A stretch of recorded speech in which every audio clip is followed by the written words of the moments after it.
Hi friends, welcome to వెన్నెమ్స్ kitchen. ఈరోజు వీడియోలో ఇంట్లో దోశ పిండి లేనప్పుడు కూడా అప్పటికప్పుడే 5 నిమిషాల్లో దోశల పిండిని ప్రిపేర్ చేసేసుకొని ఇలా క్రిస్పీగా మంచి రంగులో టేస్టీగా దోశని ఎలా వేసుకోవచ్చో చూపించబోతున్నాను. దోశ చూసారా ఎంత మంచి కలర్లో క్రిస్పీగా ఉందో. టేస్ట్ కూడా చాలా చాలా బాగుంటుంది. తప్పకుండా మీరు కూడా ట్రై చేసి చూడండి. సో ఇక ఏమాత్రం ఆలస్యం చేయకుండా 5 నిమిషాల్లో దోశల పిండిని రెడీ చేసుకొని దోశని ఎలా వేసుకోవచ్చో వీడియోలోకి వెళ్ళి చూసేయండి. ఈ దోశల పిండిని ప్రిపేర్ చేసుకోవడం కోసం మిక్సీ జార్లోకి 1 కప్పు బియ్యం పిండిని వేసుకోండి. నేను ఇక్కడ సూపర్ మార్కెట్లో ప్యాకెట్స్లో దొరుకుతుంది కదా, ఆ బియ్యం పిండిని వేసుకుంటున్నాను. మీరు కావాలంటే ఇంట్లో ప్రిపేర్ చేసిన పొడి బియ్యం పిండి అయినా సరే వేసుకోవచ్చు. తర్వాత ఇందులోకి సేమ్ కప్పు తోటి 1 కప్పు శనగపిండిని వేసుకోండి. మీరు ఇక్కడ తీసుకున్న ఇంగ్రీడియంట్స్ అన్నీ కూడా కొలుచుకోవడం కోసం ఒక గిన్నెని సెట్ చేసుకోండి. అప్పుడే మీకు దోశల పిండి పర్ఫెక్ట్గా రెడీ అవుతుంది అనమాట. తర్వాత ఇందులోకి 1 కప్పు బొంబాయి రవ్వని వేసుకోండి. దీన్నే ఉప్మా రవ్వ, సూజీ అంటారు. మనం ఉప్మా చేసుకుంటాం కదా, ఆ రవ్వను వేసుకోవాలి. అలాగే 1 టీ స్పూన్ దాకా జీలకర్ర, రుచికి సరిపడా ఉప్పు, 1 కప్పు టమాటో ముక్కల్ని వేసుకోండి. 2 మీడియం సైజులో ఉండే పండిన టమాటాలని ఇలా ముక్కలుగా కట్ చేసుకుంటే 1 కప్పు అవుతాయి అనమాట. ఇలా 1 కప్పు టమాటో ముక్కలు, అదేవిధంగా 1 మీడియం సైజ్ బంగాళదుంపని కూడా ఇలా ముక్కలుగా కట్ చేసుకొని వేసుకోండి. బంగాళదుంప ముక్కలు కూడా 1 కప్పు వేసుకోవాలి. నెక్స్ట్ ఇందులోకి 1/2 కప్పు దాకా కొంచెం లైట్గా పులిసిన పెరుగుని వేసుకోండి. పులిసిన పెరుగు లేకపోయినా సరే కమ్మటి పెరుగు అయినా సరే వేసుకోవచ్చు. నెక్స్ట్ ఇందులోకి 2 కప్పుల దాకా నీళ్ళని వేసుకొని ఒక 5 నుంచి 6 వరకు ఎండుమిర్చిని ఒకసారి కడిగేసి వేసుకోండి. ఇవన్నీ వేసుకున్న తర్వాత ఇక ఇందులో ఏమీ వేసుకోవాల్సిన అవసరం లేదు. బంగాళదుంప ఎక్కడా కూడా ముక్కల్లాగా లేకుండా బాగా మెత్తగా గ్రైండ్ చేసుకోవాలి. మీకు బంగాళదుంపలు ముక్కలు ముక్కలుగా తగిలింది అంటే దోశ స్ప్రెడ్ చేయడానికి సరిగా రాదనమాట. అందుకని చూసారా, మనకి దోశ పిండి ఈ కన్సిస్టెన్సీలో రెడీ అవుతుందన్నమాట. నీళ్ళ కొలత కూడా నేను చెప్పినట్లే వేసుకోండి. అప్పుడు మీకు దోశల పిండి సేమ్ నాకు వచ్చినట్లే ఈ విధంగా రెడీ అవుతుంది. ఇలా ప్రిపేర్ చేసుకున్న ఈ దోశల పిండిని ఒక గిన్నెలోకి తీసేసుకొని ఇప్పుడు మనం దోశని ఇన్స్టెంట్గా వేసుకుంటున్నాం కాబట్టి మరీ గట్టిగా రాకుండా పర్ఫెక్ట్గా రావడం కోసం ఒక 1/2 టీ స్పూన్ దాకా వంట సోడాని వేసుకోండి. మీకు ఒకవేళ వంట సోడా వేసుకోవడం ఇష్టం లేకపోతే స్కిప్ చేసేయచ్చు. వంట సోడా అంతా కూడా పిండిలో బాగా కలిసేటట్లుగా కలుపుకోవాలి. ఇలా కలుపుకుంటే మనకి దోశల పిండి కన్సిస్టెన్సీ చూసారా ఈ విధంగా ఉంటుంది. సో మనం దోశ వేసుకోవడం కోసం దోశల పిండి రెడీ అయిపోయింది. ఇక వెంటనే మనం దోశ వేసేసుకోవచ్చు. ఈ పిండిని పక్కన పెట్టాల్సిన అవసరం కూడా లేదనమాట. దోశ వేసుకోవడం కోసం దోశల పెనాన్ని హై ఫ్లేమ్లో వేడి చేసుకోండి. పెనం బాగా వేడైన తర్వాత ఇలా కొద్దిగా నీళ్ళని చిలకరించుకొని టిష్యూ పేపర్తో కానీ కాటన్ క్లాత్తో కానీ ప్యాన్ని శుభ్రంగా క్లీన్ చేసేయండి. ఇలా క్లీన్ చేసిన తర్వాత మంటని లో ఫ్లేమ్లోకి పెట్టుకొని మనం ప్రిపేర్ చేసిన ఈ పిండితో పల్చగా దోశని వేసుకోండి. మీకు ఎంత పల్చటి దోశ కావాలన్నా కానీ ఈ పిండితో వేసుకోవచ్చు. మన నార్మల్ రెగ్యులర్ దోశ వేసుకున్నట్టే ఈ దోశ చక్కగా స్ప్రెడ్ అవుతుంది అనమాట. సో దోశ ఇలా వేసుకున్న తర్వాత మంటను మీడియం ఫ్లేమ్లోకి పెట్టుకొని దీని మీద కొద్దిగా నూనెని కానీ లేదంటే నెయ్యిని కానీ బటర్ని కానీ ఏదైనా సరే మీకు నచ్చింది వేసుకొని నూనెని ఈ విధంగా దోశ అంతా కూడా స్ప్రెడ్ చేసుకోండి. ఇలా ఈవెన్గా స్ప్రెడ్ చేసుకుంటే దోశ అంతా కూడా చక్కగా ఈవెన్గా కాలుతుంది అనమాట. సో ఇలా ఆయిల్ని అప్లై చేసుకున్న తర్వాత దోశల పెనాన్ని అటు ఇటు తిప్పుకుంటూ దోశ చక్కగా ఎర్రగా కాలేంత వరకు లో టు మీడియం ఫ్లేమ్లోనే కాల్చుకోండి. సో దోశ చక్కగా ఇలా ఎర్రగా కాలిన తర్వాత మీకు నచ్చిన షేప్లో ఫోల్డ్ చేసేసుకోండి. చూసారా దోశ ఎంత పర్ఫెక్ట్గా వచ్చిందో చూస్తేనే అర్థమవుతుంది కదా. ఈ దోశని సర్వింగ్ ప్లేట్లోకి తీసేసుకొని నెక్స్ట్ ఇదే విధంగా దోశలు వేసుకోండి. ప్రతిసారి కూడా మీరు దోశ వేసుకునే ముందు పెనం మీద ఇలా కొద్దిగా నీళ్ళని చిలకరించుకొని పెనాన్ని క్లీన్ చేసిన తర్వాత దోశ వేసుకున్నారంటే మీకు అన్ని దోశలు కూడా ఇలా పర్ఫెక్ట్గా వస్తాయి అనమాట. ఇక నేను చూపించిన మెజర్మెంట్స్కి మీకు ఒక 10 నుంచి 12 దోశలు రెడీ అవుతాయి. దాన్ని బట్టి మీరు కొలతల్ని పెంచుకోవడం కానీ తగ్గించుకోవడం కానీ చేసుకోండి. సో చక్కగా ఇలా దోశలు వేసేసుకొని నేనైతే ఇక్కడ నల్ల కారంతో అదేవిధంగా ఇన్స్టంట్ కోకోనట్ చట్నీ ప్రీమిక్స్తో ప్రిపేర్ చేసిన చట్నీతో సర్వ్ చేసుకుంటున్నాను. దోశ చూసారా ఎంత క్రిస్పీగా ఉందో, సౌండ్ వినిపిస్తుంది కదా, కలర్ కూడా చూసారా చూడగానే తినాలనిపిస్తుంది. టేస్ట్ కూడా చాలా చాలా బాగుంటుంది. తప్పకుండా మీరు కూడా ఈ దోశ రెసిపీని ట్రై చేసి చూడండి. ఇంట్లో ఇడ్లీ పిండి కానీ దోశ పిండి కానీ లేనప్పుడు కూడా బ్రేక్ఫాస్ట్లోకి అప్పటికప్పుడే అన్నీ ఇంట్లో ఉండే వాటితోనే టేస్టీగా బన్ దోశల్ని అలాగే ఈ బన్ దోశలకి కాంబినేషన్గా ఒక సింపుల్ చట్నీ రెసిపీని ఎలా ప్రిపేర్ చేసుకోవచ్చో చూపించబోతున్నాను.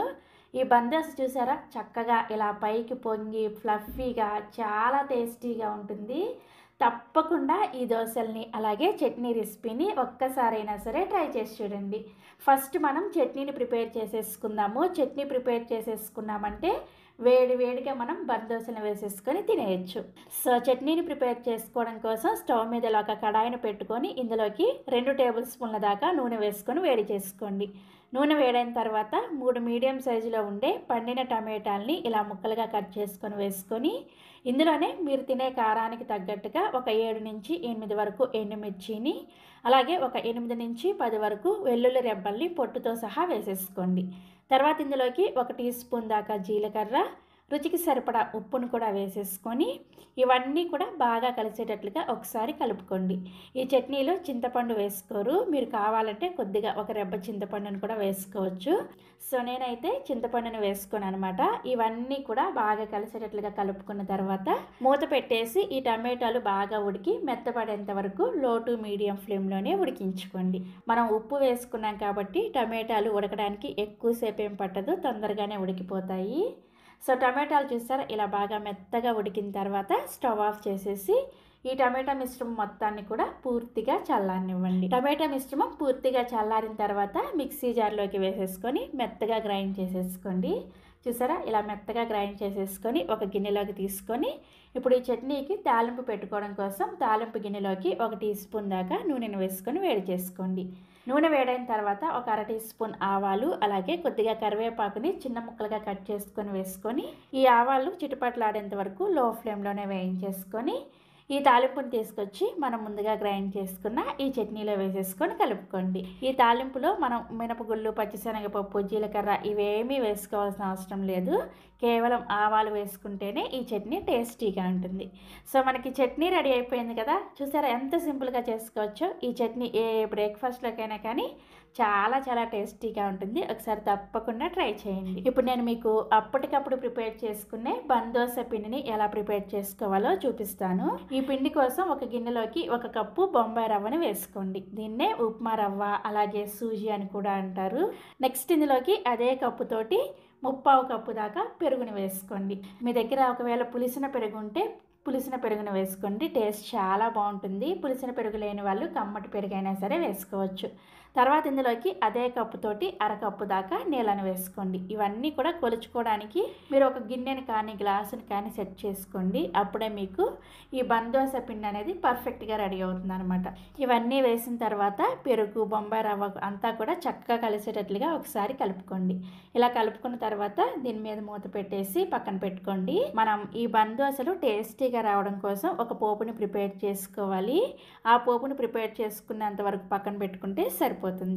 పోపు కోసం ఇలా ఒక పోపు గిన్నెను పెట్టుకొని ఇందులోకి 1 టీ స్పూన్ దాకా నూనెను వేసుకొని వేడి చేసుకోండి. నూనె వేడైన తర్వాత 1/2 టీ స్పూన్ చొప్పున పోపు దినుసులను వేసుకోండి. ఆవాలు, మినపగుళ్ళు, అలాగే జీలకర్ర ఈ 3 పోపు దినుసులను వేసుకొని ఈ పోపు దినుసులు కొద్దిగా వేగిన తర్వాత ఒక మీడియం సైజ్ ఉల్లిపాయని ఇలా చిన్న ముక్కలుగా కట్ చేసుకొని వేసుకోండి.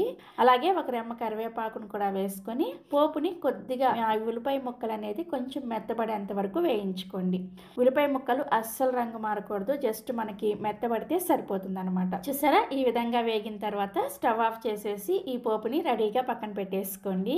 నెక్స్ట్ ఇప్పుడు మనం ముందుగా రవ్వ, పెరుగుని కలిపి ఉంచుకున్నాం కదా, ఈ మిశ్రమాన్ని మిక్సీ జార్లోకి వేసేసుకొని ఇందులోనే మరొక 1/2 కప్పు వరకు నీళ్ళని వేసేసుకొని రవ్వ ఎక్కడ కూడా బరక అనేది లేకుండా మెత్తగా ఉండేటట్లుగా గ్రైండ్ చేసుకోండి. చూసారా ఇలా బాగా మెత్తగా గ్రైండ్ చేసుకున్న ఈ పిండిని ఒక గిన్నెలోకి వేసేసుకొని మనం ముందుగా ప్రిపేర్ చేసుకున్న ఈ పోపును కూడా ఇందులోనే వేసేసుకోండి. అలాగే సన్నగా తరిగిన కొత్తిమీర కూడా కొద్దిగా వేసుకొని రుచికి సరిపడా ఉప్పుని 1/4 టీ స్పూన్ అంతా వంట సోడాని వేసుకోండి. ఈ బందోసలు బాగా పొంగి ఫ్లఫీగా రావాలి అంటే ఇలా 1/4 టీ స్పూన్ దాకా వంట సోడాని వేసుకొని కలుపుకోవాలి. సో ఫైనల్ గా పిండి కన్సిస్టెన్సీ చూసారా మనకి ఈ విధంగా ఉండాలన్నమాట. సో మనకి బందోస వేసుకోవడానికి పిండి రెడీ అయిపోయింది. ఇక దీన్ని పక్కన పెట్టాల్సిన అవసరం లేదు, వెంటనే మనం బందోసలు వేసేసుకోవచ్చు. బందోసల కోసం ఇలా ఒక పోపు గరిటెను పెట్టుకొని ఈ గరిటె వేడైన తర్వాత 1 టేబుల్ స్పూన్ దాకా నూనె వేసుకొని వేడి చేసుకోండి. నూనె వేడైన తర్వాత మనం ప్రిపేర్ చేసిన ఈ బందోస పిండిని ఈ విధంగా చక్కగా పోపు గిన్నె సైజుకు తగ్గట్టుగా 2 లేదా 3 గరిటెల వరకు పిండిని వేసేసుకొని లో టు మీడియం ఫ్లేమ్లోనే ఈ బందోసలు చక్కగా లోపల వరకు ఉడికేంత వరకు మూత పెట్టుకొని బందోసల్ని కాల్చుకోండి. సో ఒక 2-3 నిమిషాలకి ఈ బందోసలు ఒకవైపు చక్కగా కాలి ఉంటాయి. ఇప్పుడు వీటిని నెమ్మదిగా రెండో వైపుకు తిప్పుకోండి. తిప్పుకోవడం కొంచెం కష్టంగా ఉంటుంది, నెమ్మదిగా నిదానంగా తిప్పుకోండి.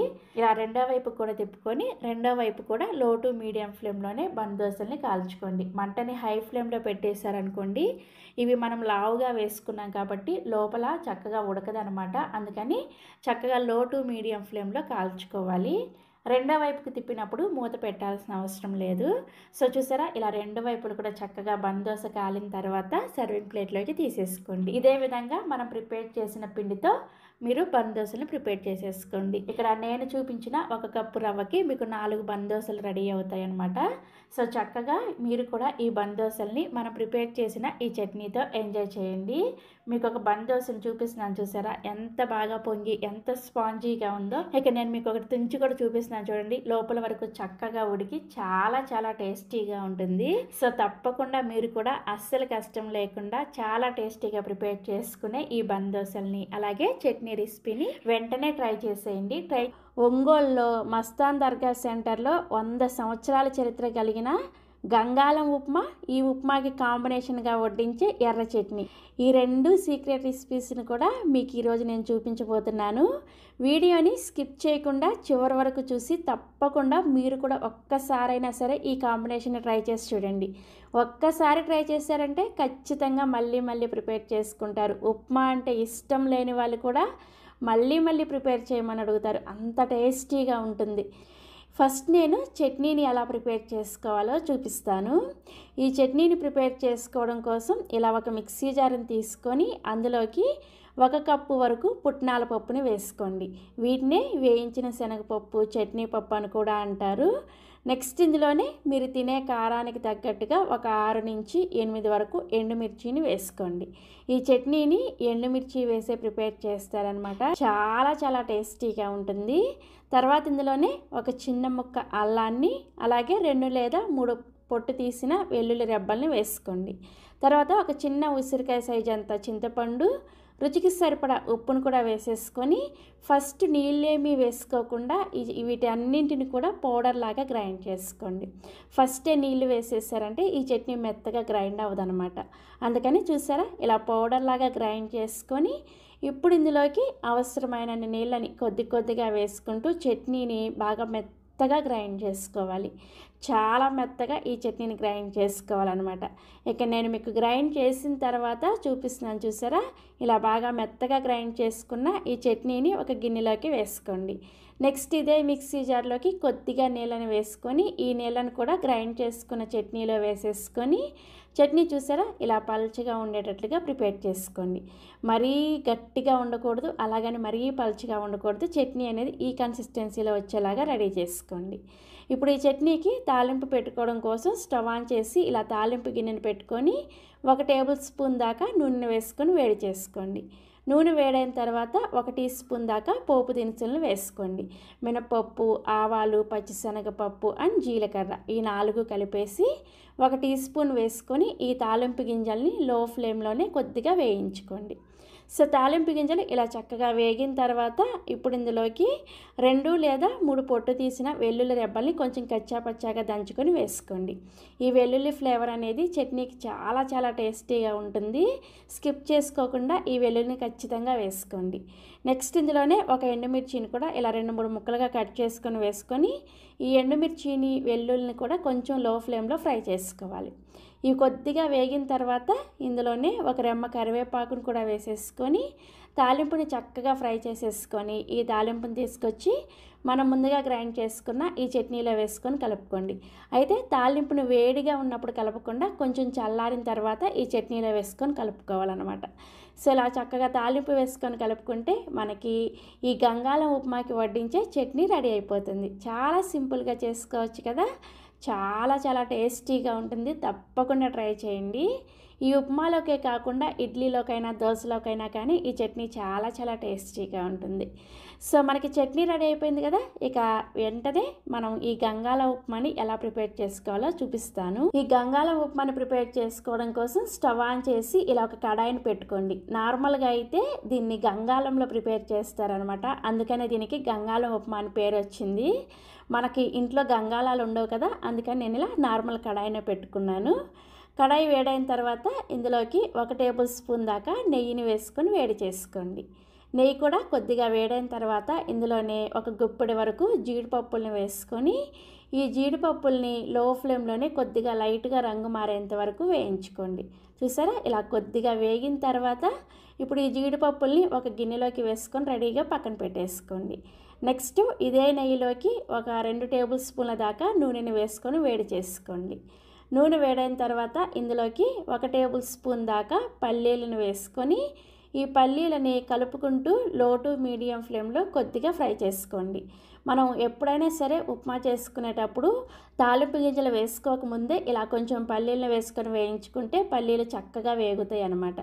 సో పల్లీలు మనకు ఒక 50% వరకు వేగిన తర్వాత ఇప్పుడు ఇందులోకి ఒక 1/2 టీ స్పూన్ దాకా ఆవాలు, 1/2 టీ స్పూన్ దాకా మినపగుళ్ళు, 1/2 టీ స్పూన్ దాకా పచ్చిశనగపప్పు, అలాగే 1/2 టీ స్పూన్ దాకా జీలకర్ర, ఇవన్నీ కూడా పోపు దినుసులను వేసేసుకొని ఈ పోపు దినుసుల్ని పల్లీలని కలుపుకుంటూ ఈ పోపు దినుసులు అనేది చక్కగా వేగేంత వరకు వేయించుకోండి.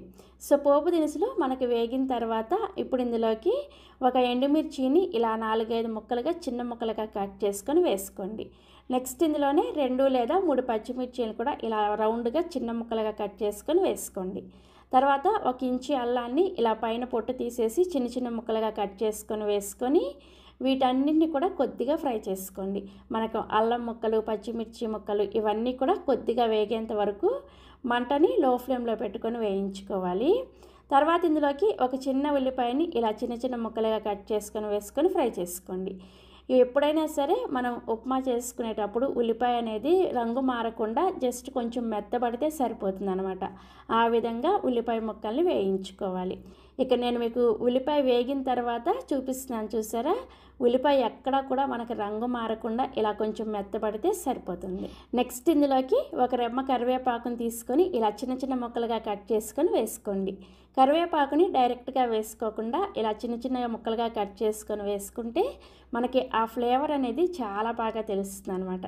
సో కరివేపాకు కూడా మనకి చక్కగా వేగిన తర్వాత ఇప్పుడు ఇందులోకి మీరు ఏ గ్లాస్తో అయితే రవ్వ తీసుకుంటారో అదే గ్లాస్ తోటి 1 కప్పు గ్లాసుకి 5 గ్లాసుల వరకు మనం నీళ్ళను వేసుకోవాలి. చూసారా, నేను ఇక్కడ ఈ కప్పుతో రవ్వను తీసుకున్నాను. సేమ్ ఇదే కప్పుతోటి 5 కప్పుల నీళ్ళని వేసుకుంటున్నాను అనమాట.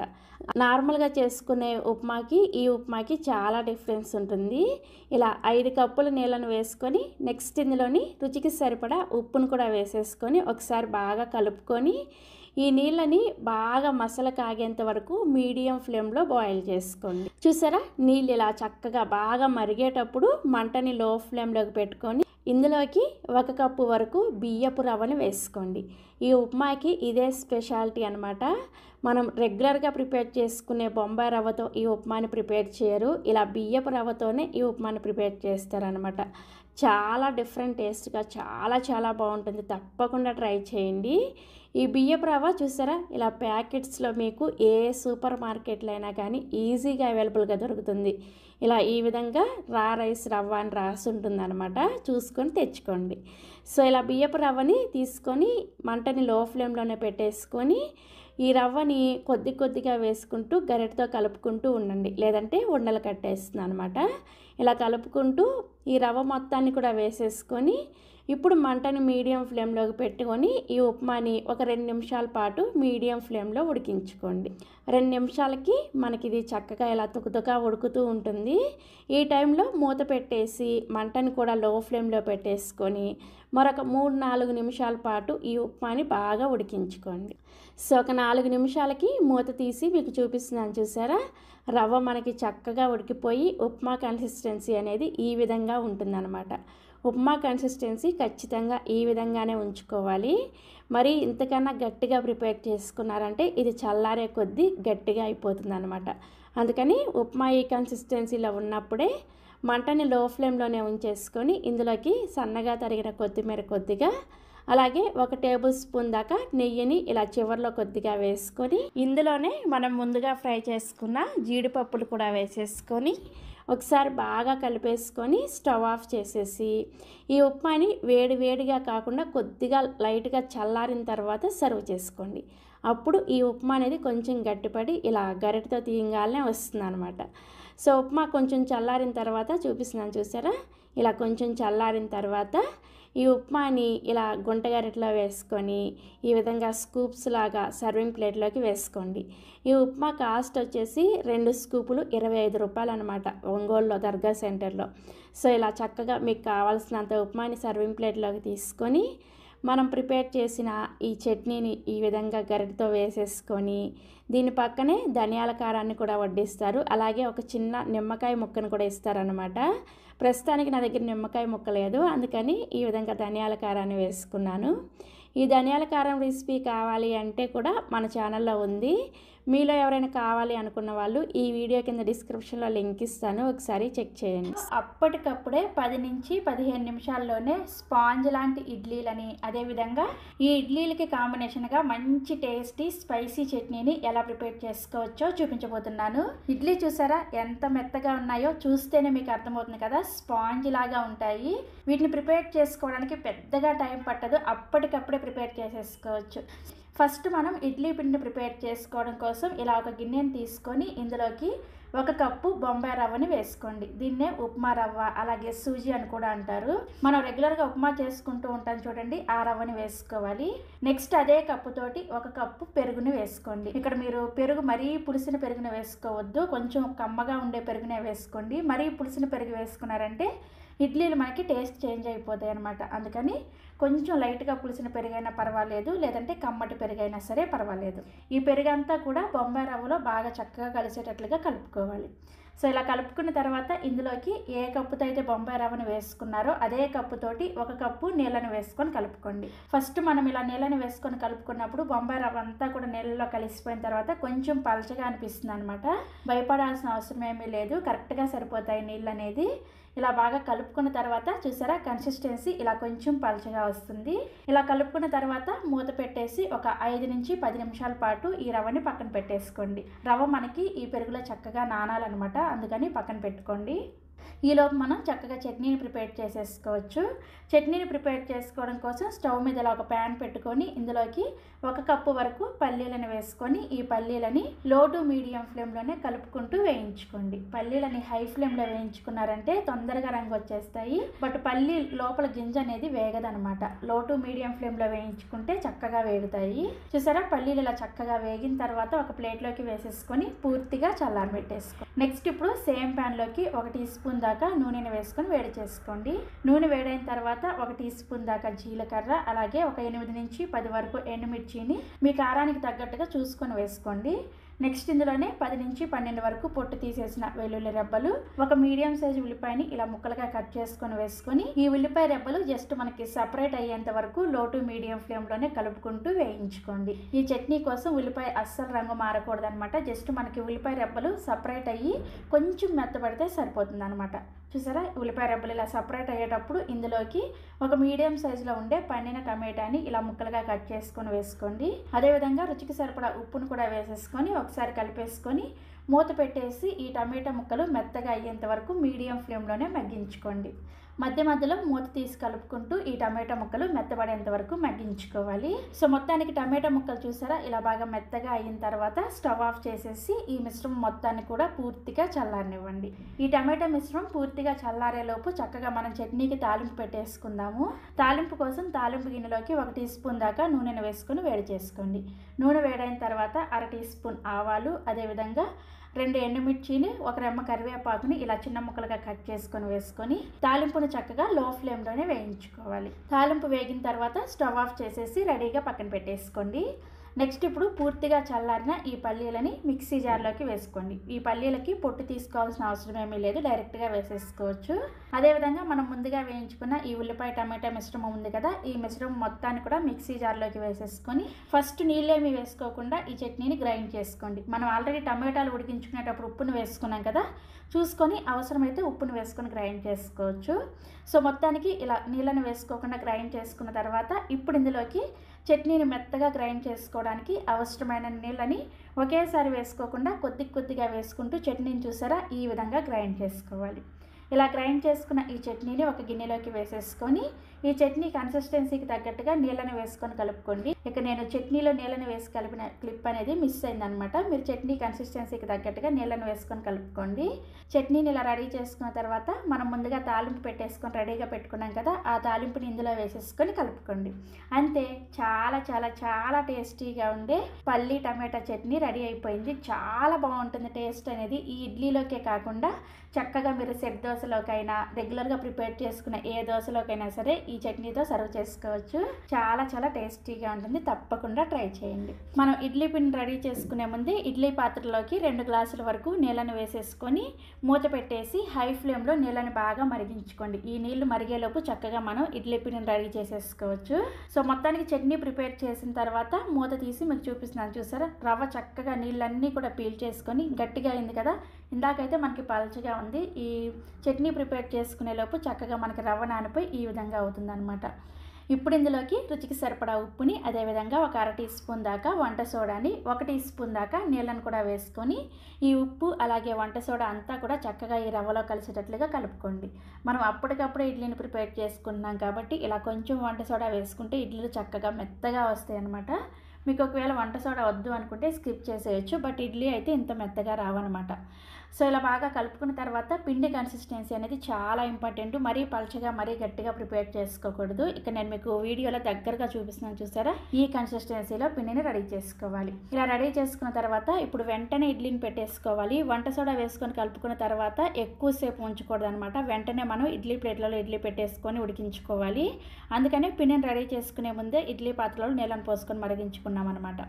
సో ఇడ్లీ ప్లేట్లకి కొద్దిగా నూనెని కానీ నెయ్యిని కానీ అప్లై చేసేసుకొని మనం ప్రిపేర్ చేసిన ఈ పిండిని ఇడ్లీ ప్లేట్లలో ఈ విధంగా మనం నార్మల్ ఇడ్లీ ఎలా అయితే పెట్టేసుకుంటామో అదే విధంగా ఇడ్లీ ప్లేట్లలో ఇడ్లీ పిండిని పెట్టేసుకోండి. నేనైతే ఇక్కడ 3 ప్లేట్లలో ఇడ్లీ పిండిని పెట్టుకున్నాను. ఇక నేను చూపించిన మెజర్మెంట్స్కి మీకు చక్కగా 4 ప్లేట్లు ఇడ్లీ రెడీ అవుతాయి అనమాట. అంటే 16 ఇడ్లీ రెడీ అవుతాయి. నేను ఇంకొక ప్లేట్ని తర్వాత ఉడికించుకుందామని 3 ప్లేట్లలో మాత్రమే పెట్టుకున్నాను. ఈ ఇడ్లీ స్టాండ్లో ఇడ్లీ ప్లేట్ పెట్టుకునేటప్పుడు కూడా చూడండి, కింద ఒకవేళ ప్లేట్లో హోల్ ఉందంటే పైన ఇడ్లీ వచ్చేటట్లుగా పెట్టుకోవాలన్నమాట. హోలు ఇడ్లీ, అదేవిధంగా హోలు ఇడ్లీ, ఈ విధంగా స్టాండ్ని అరేంజ్ చేసుకుంటే మీకు ఇడ్లీ అన్నీ కూడా చక్కగా స్టీమ్ అవుతాయి అనమాట. సో ఇలా ఇడ్లీ స్టాండ్ని అరేంజ్ చేసుకున్న తర్వాత మనం ముందుగానే ఆల్రెడీ ఇడ్లీ పాత్రలు నీళ్ళని పోసుకొని మరిగించుకుంటున్నాం కదా. నీళ్ళు బాగా మరిగేటప్పుడు మంటని లో ఫ్లేమ్లో పెట్టేసుకొని ఈ ఇడ్లీ స్టాండ్ని పెట్టేసి మూత పెట్టేసి మీడియం ఫ్లేమ్లో ఈ ఇడ్లీని ఒక్క 10 నిమిషాల పాటు ఉడికించుకోండి. సో 10 నిమిషాల తర్వాత మూత తీసేసి మీ చేతిని ఒకసారి నీళ్ళతో తడి చేసుకొని చెక్ చేసుకోండి. మీ చేతికి పిండి ఏం అతుక్కోవట్లేదంటే చక్కగా మనకి ఇడ్లీ ఉడికిపోయినట్లే. సో ఇలా ఉడికించుకున్న ఇడ్లీని స్టవ్ ఆఫ్ చేసేసి ఇడ్లీ స్టాండ్ని బయట పెట్టేసి ఒక్క 2 నిమిషాల పాటు అలా వెయిట్ చేయండి. వెంటనే ఇడ్లీ తీసేసారంటే ముద్దగా వచ్చేస్తాయి అనమాట. అందుకని ఒక 2 నిమిషాలు అలా గాలికి పెట్టేశారంటే ఇడ్లీ చక్కగా సెట్ అవుతాయి. 2 నిమిషాల తర్వాత ఒక తడి స్పూన్ తోటి ఇడ్లీని ఈ విధంగా చక్కగా తీసేసుకోండి. చూసారా ఇడ్లీ ఎంత చక్కగా వచ్చిందో? ఇడ్లీ కూడా చూసారా ఎంత స్పాంజ్ లాగా ఉందో? చాలా చాలా టేస్టీగా కూడా ఉంటుంది. ఎక్కువ కష్టపడకుండా అప్పటికప్పుడు ఈజీగా ప్రిపేర్ చేసేసుకోవచ్చు. ఎప్పుడైనా ఇంట్లో ఇడ్లీ పిండి లేనప్పుడు ఇడ్లీ తినాలి అనిపిస్తే ఈ విధంగా చక్కగా ప్రిపేర్ చేసేసి మీ ఇంట్లో వాళ్ళకి పెట్టేసేయచ్చు.